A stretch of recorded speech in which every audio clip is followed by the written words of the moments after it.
بسم الله الرحمن الرحيم. الحمد لله رب العالمين. الصلاة والسلام على سيد الأنبياء والمرسلين وعلى آله وأصحابه وأزواجه وذرياته وأهل بيته وطاعته والناس أجمعين.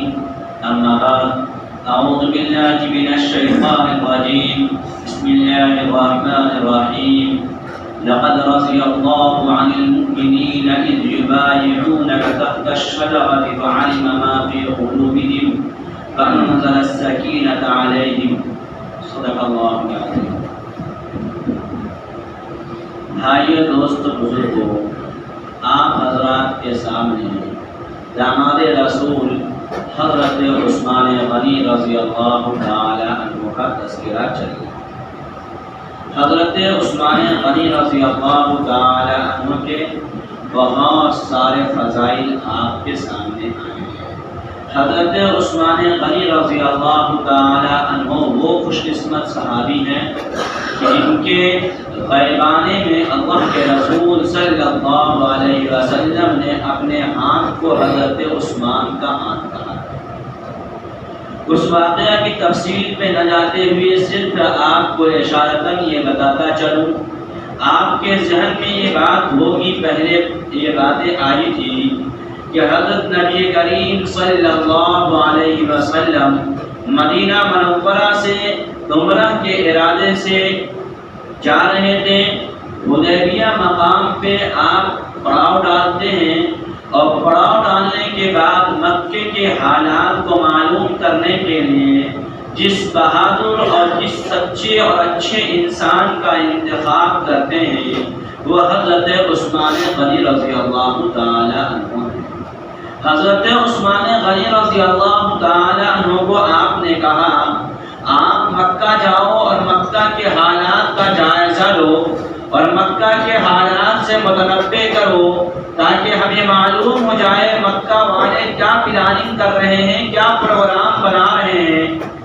آقا نامدار تاجدار مدینہ احمد مصطفیٰ محمد مصطفیٰ صلی اللہ علیہ وسلم کے حکم کے مطابق داماد رسول حضرت عثمان غنی رضی اللہ تعالیٰ عنہ مکہ المکرمہ جاتے ہیں اور مکہ کے حالات کا جائزہ لیتے ہیں کہ مکہ والے پیارے آقا کو مکہ میں داخل ہونے نہیں دے رہے، ان کا کیا پروگرام ہے، واپس جانے دیں گے یا جنگ کریں گے، کیا معاملات ہے.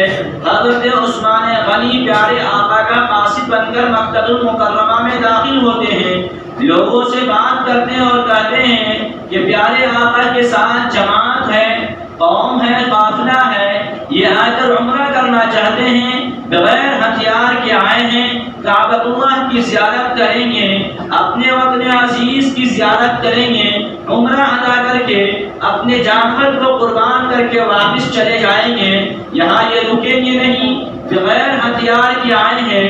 لیکن مکہ والوں نے کہا عثمان ہم تو محمد اور ان کے ساتھیوں کو کسی طرح بھی مکہ میں داخل ہونے نہیں دے سکتے ہیں، انہیں وہیں سے واپس ہونا ہوگا. ہاں آپ مکہ میں آ گئے، آپ ہم سب کے عزیز ہو، ہم سب تمہارا عزت و احترام پہلے زمانے میں بھی کرتے تھے، آج بھی کرتے ہیں، تمہیں اس بات کی اجازت ہے کہ تم عمرہ کر لو، کعبہ کا طواف کر لو اور عمرہ ادا کر کے واپس چلے جاؤ. حضرت عثمان غنی نے کہا محمد رسول اللہ کے بغیر تو میں عمرہ نہیں کر سکتا، محمد کے بغیر میں کعبہ کا طواف نہیں کر سکتا. جب میرے رسول کو طواف کی اجازت نہیں ہے تو عثمان کی یہ مجال نہیں کہ اپنے رسول کے بغیر طواف کر کے مکہ سے چلا جائے. مکہ میں آنے دو، عمرہ کر کے واپس چلے جائیں گے. ادھر یہ بات ہو ہی نہیں تھی کہ کسی نے آ کر مسلمانوں کے مجمع و جماعت میں یہ بات اڑا دیا کہ عثمان غنی شہید کر دیے گئے اور مکہ والوں نے عثمان غنی کو مار دیا. یہ خبر سننے کے بعد پیارے آقا صلی اللہ علیہ وسلم نے صحابہ کرام سے بیعت لیا، اس بات پر بیعت لیا کہ ہم عثمان کا مقابلہ کر عثمان کے قتل کا بدلہ لیں گے، عثمان کو جو شہید کیا گیا ہے ہم اس کا انتقام لیں گے، اس لیے کہ زمانے جاہلیت سے یہ بات چلی آ رہی ہے کہ کوئی کسی کے قاصد کو نہیں مارتا ہے، کوئی کسی کے ایلچی کو نہیں مارتا ہے، تو اس نے ایسا کام کیوں کیا مکہ والوں نے کہ میرے ایلچی اور میرے قاصد کو اس نے مار دیا؟ اسی کو قرآن کریم نے حضرت عثمان کی اس بات کو جو اللہ کے رسول نے صحابہ سے باتیں کی اور پھر بیعت کیا، اس کو قرآن کریم میں یہ اللہ نے ذکر کیا، یہاں تک کہ اس درخت کا بھی ذکر کر دیا جس درخت کے نیچے بیٹھ کر میرے اور آپ کے نبی بیعت دے رہے تھے۔ فرمایا لقد رضی اللہ عن المؤمنین اذ یبایعونک تحت الشجرۃ فعلم ما فی قلوبہم فانزل السکینۃ علیہم واثابہم فتحا قریبا، کہ اللہ راضی ہو گئے ان لوگوں سے جن سے میرے رسول نے درخت کے نیچے بیٹھ کر بیعت لیا۔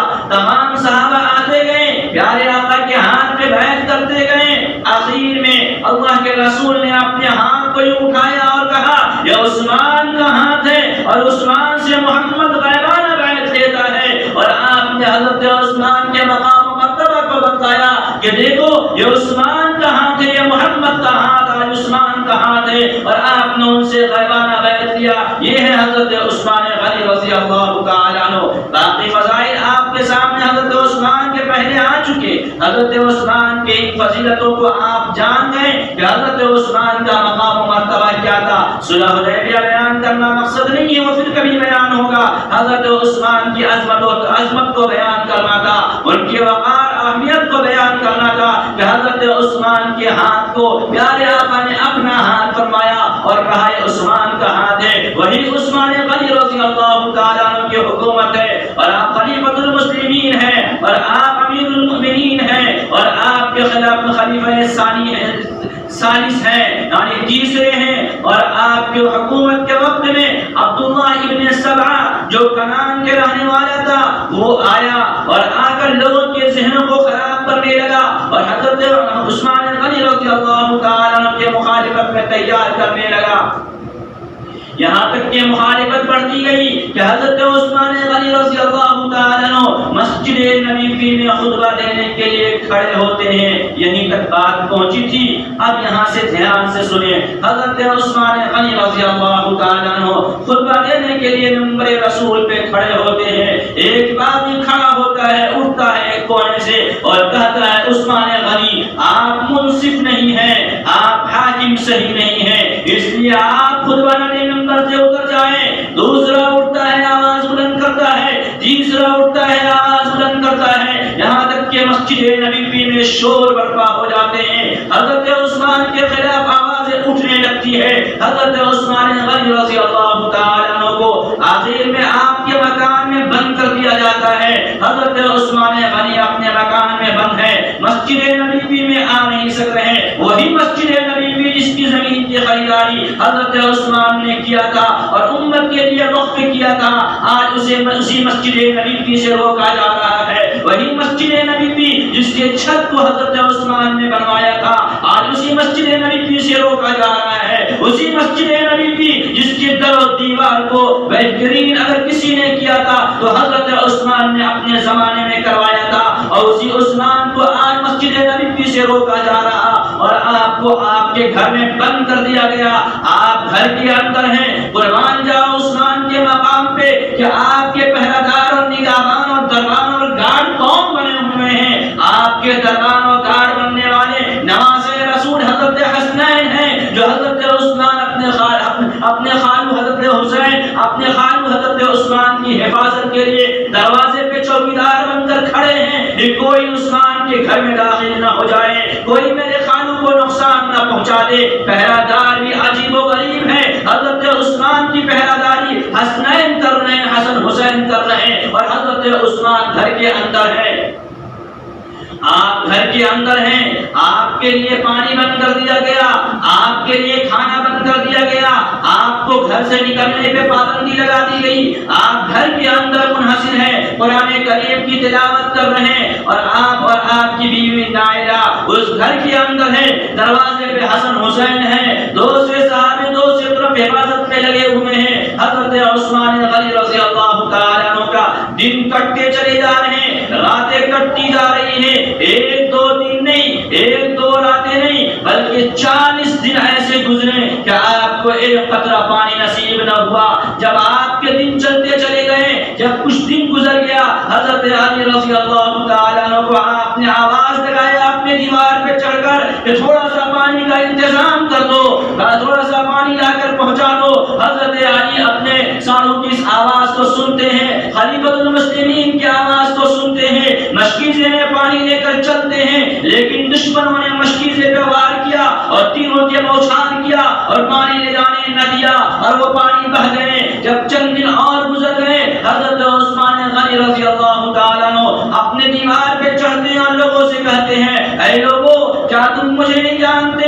میں وہ شخص ہوں کہ جس کی نکاح میں پیارے آقا نے 2 بیٹیاں دی، اور یہ کہا کہ اگر میری اور بیٹیاں ہوتی اور عثمان کو اور ضرورت پڑتی تو میں اور بیٹیوں کا نکاح بھی عثمان سے کروا دیتا۔ اے لوگوں، کیا تم مجھے نہیں جان رہے ہو؟ میں وہی عثمان ہوں جب پیارے آقا نے یہ اعلان کیا مسجد نبوی چھوٹی پڑ رہی ہے، کون ہے مسجد نبوی کی زمین کی خریداری کرے اور وقف کر دے؟ تو عثمان نے آگے بڑھ کر زمین کی خریداری کر کے وقف کیا۔ جو پیارے آقا نے یہ فرمایا کہ آج کے بعد اگر عثمان سے کوئی خطا بھی ہو جائے تو وہ معاف ہے۔ کیا تم مجھے نہیں جانتے؟ میں وہی عثمان ہوں جس نے تمہاری مدینہ والوں کو پانی کی تکلیف ہو رہی تھی، میں نے بھی یہ روحہ کو خرید کر وقف کیا تھا اور ساری امت اس سے سیرابی حاصل کر رہی تھی اور کر رہی ہے، اور آج تم مجھے ایک گھونٹ پانی دینے کے لیے پابندی لگا دیے۔ آج تم مجھے ایک گھونٹ پانی دینے کو تیار نہیں ہو، جبکہ پورا مدینہ میرے پانی سے سیراب ہے اور میرے کنواں سے سیراب ہے۔ آج تمہیں کیا ہو گیا؟ کس چیز کی وجہ سے تم میرے پیچھے پڑ گئے ہو؟ نہ میں نے آج تک کسی کی قتل کی، تم میرے مقام کو نہیں جانتے۔ تم وہ دن بھول گئے کہ بیت رضوان لینے کے لیے صلح حدیبیہ میں جب پیارے آقا کو یہ بات معلوم ہوئی تھی کہ عثمان کی شہادت ہو گئی، پیارے آقا نے اپنے ہاتھ کو میرا ہاتھ کہا تھا اور میرا غیبانہ بیعت لیا تھا۔ آج تم اس عثمان کو قید کر دیے، تم عثمان کے مقام و مرتبہ کو بھول گئے۔ حضرت عثمان غنی نے آیت تقریر کی اور آواز لگایا، لوگوں سے کہا، اے لوگوں، اگر کوئی غیر ہوتا تو سمجھ میں بات آتی، تم تو صحابی رسول ہو، تم تو میرے ساتھ اٹھنے بیٹھنے والے ہو، تم ہی تو میرے نام پہ بیعت لینے والے تھے پیارے آقا سے۔ آج تمہیں کیا ہو گیا کہ تم میرے خون کے پیاسے بن گئے، میرے جان کے دشمن بن گئے؟ ذرا سوچو اور میرے لیے راستے ہموار کرو۔ حضرت عثمان غنی کی اس تقریر کے بعد لوگوں نے کہا، عثمان، بات تمہاری سب سچی ہے جو تم نے کہا، واقعاً عثمان تم نے حکمے کو جو ہے یہ وقف کیا تھا، تم نے ہی مسجد نبوی کی زمین کو وقف کیا، تم نے ہی سارے کام کیے، لیکن آج ہم تمہارے مخالف ہیں، ہم تمہارے جان کے دشمن ہیں۔ ابھی آپ یہ بات کہہ رہے تھے کہ اتنے میں پیچھے سے حضرت ابو بکر رضی اللہ تعالیٰ عنہ کا بیٹا عبداللہ داخل ہوتا ہے اور حضرت عثمان غنی کے داڑھی کو پکڑ کر زور سے کھینچتا ہے۔ حضرت عثمان غنی نے کہا، بیٹا ذرا سوچ، حیا کر، اگر تیرا باپ زندہ ہوتا ابو بکر تو یہ سفید داڑھی کی لال کرتا، اس سفید داڑھی کی عزت کرتا۔ تجھے کیا ہو گیا کہ تو اپنے باپ کی بھی عزت کو بھول گیا، تو اپنے باپ کی محبت کو بھی بھول گیا؟ عثمان تو وہ تھا کہ ہمیشہ تیرا باپ عزت و احترام کرتا اور اپنے کاموں میں بھی عثمان سے مشورہ کیا کرتا تھا۔ آج تو دوسرے کے بہکاوے پہ آ کر اپنے چچا عثمان کی داڑھی کو پکڑ کر سفید داڑھی کو ذلیل و عزت کر رہا ہے۔ اس بات کو جب کہا تو اس نے داڑھی چھوڑ دی، لیکن دوسرے دشمنوں نے آپ کی دیوار کے پیچھے کے حصے کو سرنگ بنا کر توڑ کر اس کے اندر داخل ہو جاتا ہے، اور آپ قرآن کریم کی تلاوت کر رہے تھے، آپ کی تلاوت کے درمیان میں آ کر اس نے آپ کو شہید کیا۔ آپ کی بیوی نائلہ نے روکنے کی کوشش کی کہ میرے سرتاج، میرے شوہر کی جان کو بخش دو، لیکن دشمنوں نے ان عورت اور نازک کا بھی خیال نہ رکھا، بلکہ ایسا وار کیا کہ حضرت نائلہ، حضرت عثمان غنی کی جو اہلیہ محترمہ اس وقت کمرے مبارکہ میں موجود تھی، ان کی 2 انگلیاں بھی شہید ہو جاتی ہے۔ حضرت عثمان اس آیت پہ پہنچتے ہیں، فَسَيَكْفِيكَهُمُ اللَّهُ وَهُوَ السَّمِيعُ الْعَلِيمُ، آپ کے اوپر وار ہوتا ہے اور آپ شہید ہو کر زمین پہ گر جاتے ہیں۔ اس سے پہلے رات میں آپ نے یہ خواب دیکھا تھا پیارے آقا صلی اللہ علیہ وسلم نے حضرت عثمان غنی سے کہا، حضرت عمر بھی موجود تھے، حضرت ابوبکر بھی موجود تھے، حضرت پیارے آقا نے کہا عثمان جلدی کرو، افطار میرے ساتھ کرنا ہے۔ حضرت عثمان صبح میں کہا اپنی بیوی کو اب میرا وقت شہادت کا آ چکا ہے، میں نے رات میں اپنے نبی محمد رسول اللہ صلی اللہ علیہ وسلم کو اپنے دونوں ساتھیوں کے ساتھ حضرت ابوبکر حضرت عمر کے ساتھ دیکھا، اور پیارے آقا نے یہ فرمایا عثمان جلدی کرو، افطار میرے ساتھ کرنا ہے۔ حضرت عثمان روزے سے تھے، کسی نے آپ کی زندگی میں آپ سے سوال کیا حضرت عثمان سے کہ آپ بغیر پانی اور بغیر کھانے کا اتنے دن کیسے گزار رہے ہیں؟ فرمایا جب بھوک اور پیاس لگتا ہے قرآن کریم کھول کر بیٹھ جاتا ہوں، بھوک اور پیاس کا احساس ختم ہو جائے۔ حضرت عثمان غنی رضی اللہ تعالیٰ عنہ اس اپنے حجرے مبارکہ میں 40 دن رہے، اور پھر آپ کی شہادت ہوتی ہے۔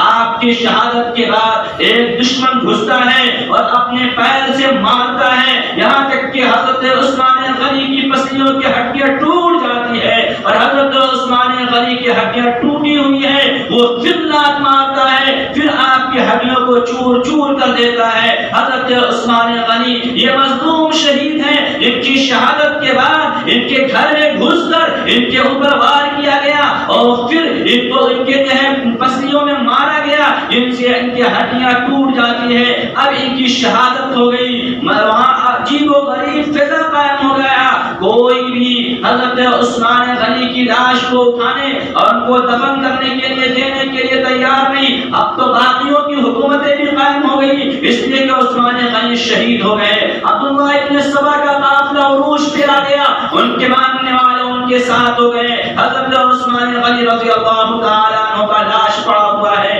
ایک دن گزر جاتا ہے، 2 دن گزر جاتا ہے، 3 دن گزر جاتا ہے، تیسرا دن تیسرے دن گزرنے کے بعد رات کی تاریکی میں حضرت عثمان غنی رضی اللہ تعالیٰ عنہ کا جنازہ اٹھایا جاتا ہے۔ ذرا تصور کرو، امیر المؤمنین کا جنازہ اٹھ رہا ہے، ذی النورین کا جنازہ اٹھ رہا ہے، داماد رسول کے جنازہ اٹھ رہا ہے، لیکن آج جنازے میں لوگ نہیں ہیں، اس لیے کہ دشمنوں کی طرف سے حملے ہیں، دشمنوں کی طرف سے پتھر بازی ہے۔ رات کی تاریکی میں حضرت عثمان غنی رضی اللہ تعالیٰ عنہ کے جنازہ لے کر چلتے ہیں، حضرت علی موجود ہے، حضرت عبداللہ ابن زبیر موجود ہے، حضرت سعد موجود ہے، 4 یا 6 صحابی آپ کے جنازے میں صرف ہیں، اور آپ کا جنازہ جا رہا ہے، خلیفۃ المسلمین کا جنازہ جا رہا ہے۔ دشمنوں نے یہاں پہ بھی بس نہ کیا، بلکہ امیر المؤمنین کے جنازے میں بھی پتھر کی بارشیں کی اور پتھر برسایا۔ اب جب جنت البقیع میں جنازہ پہنچتا ہے، یہ باغیوں کی جماعت پہنچ جاتی ہے اور یہ کہنے لگتی ہے جنت البقیع میں عثمان کا دفن نہیں ہوگا،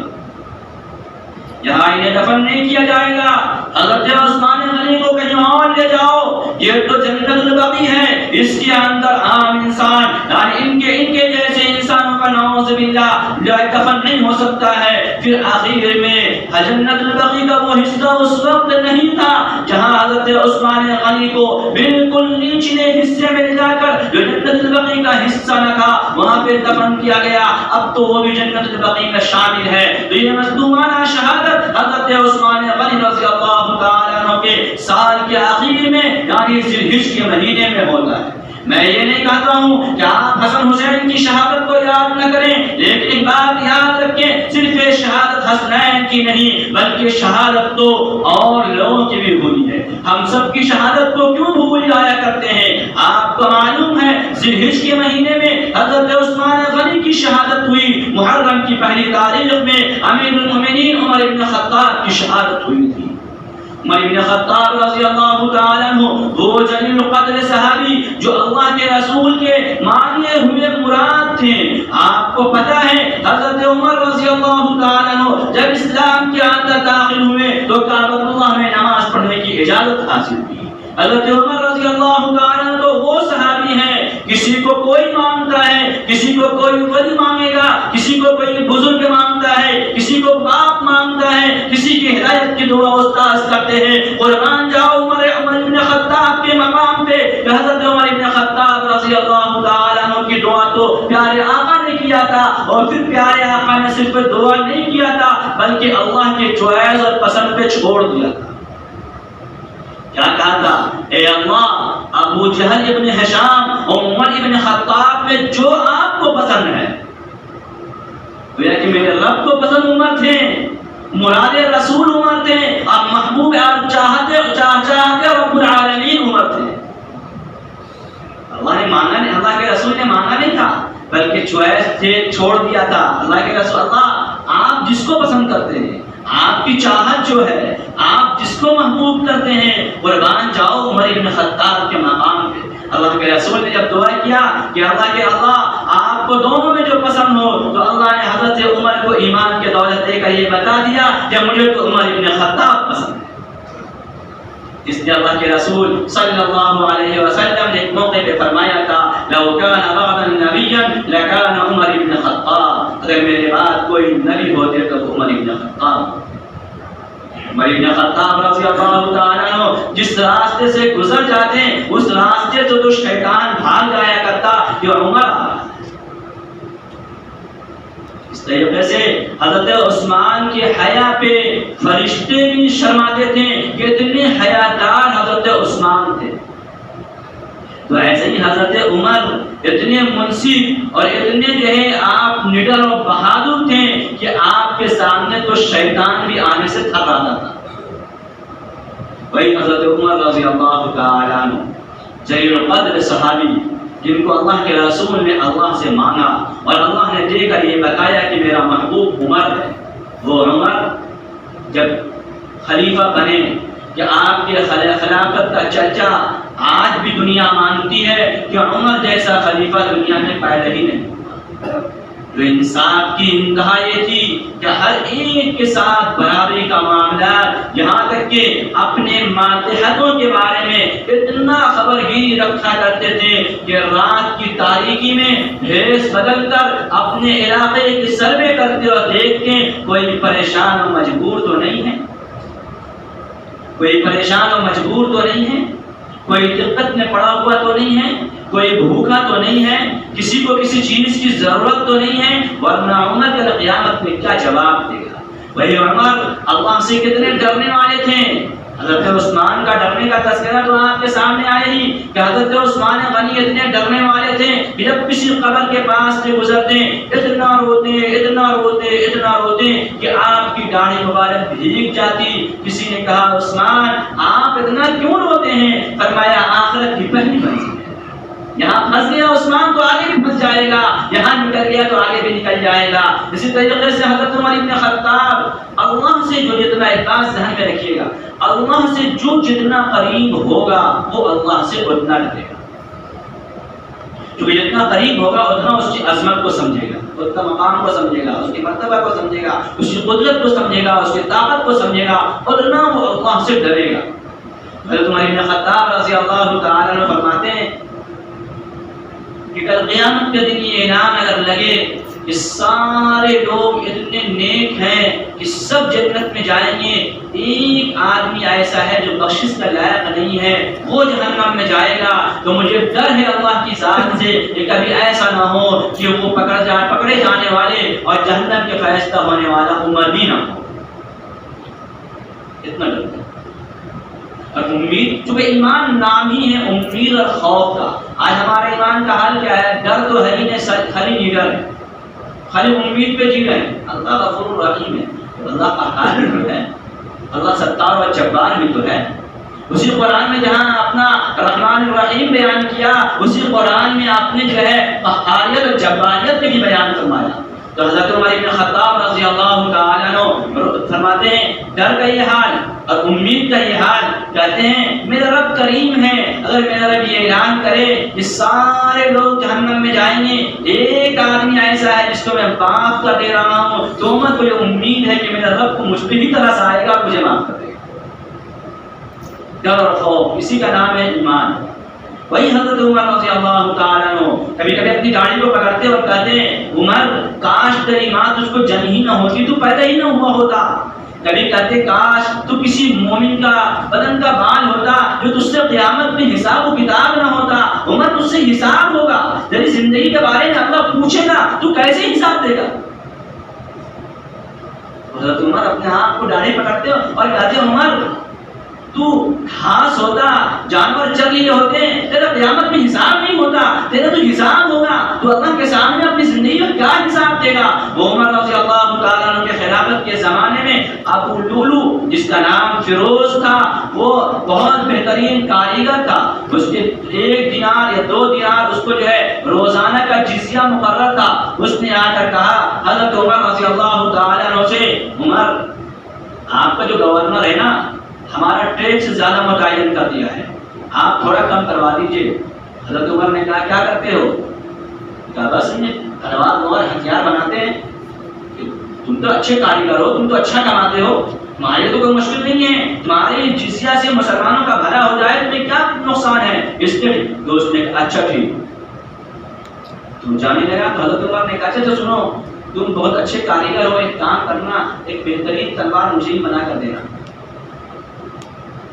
تو کہا امیر المومنین میں تو آپ کو ایسا تلوار بنا کر دوں گا نا کہ دنیا یاد کرے گی۔ وہ چلے گئے۔ حضرت عمر رضی اللہ تعالیٰ عنہ نے کہا اس نے مجھے مارنے کی دھمکی دی ہے، مجھے مارنے کا دھمکی دی ہے۔ لوگوں نے کہا امیر المومنین آپ کہیے ہم ان کا کام تمام کر دیں، آپ تو خلیفۃ المسلمین ہیں۔